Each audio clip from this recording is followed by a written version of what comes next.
Daily taste the daily. విజయవాడలో ఇప్పటి వరకు 141 డయేరియా కేసులు నమోదయ్యాయని చెప్పారు మంత్రి సత్యకుమార్. ప్రస్తుతం 68 యాక్టివ్ కేసులున్నాయన్నారు.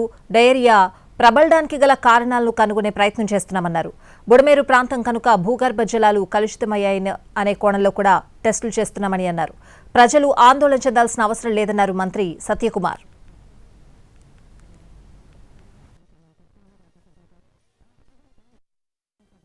మొత్తం 141 కేసులు వచ్చాయి. ఒక 68 కేసుల దాకా యాక్టివ్ కేసులు ఉన్నాయి ఇక్కడ జీజీహెచ్లో, ఇక్కడ క్యాంపులో కూడా. కానీ ఆందోళన చెందాల్సిన అవసరం లేదు. యంత్రాంగం అప్రమత్తంగా ఉంది.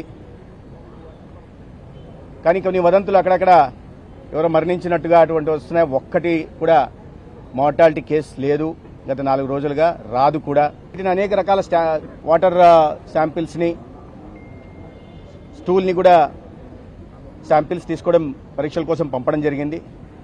మొదటి విడత జరిగిన వాటిల్లో అన్నీ కూడా నెగిటివ్ వచ్చాయి.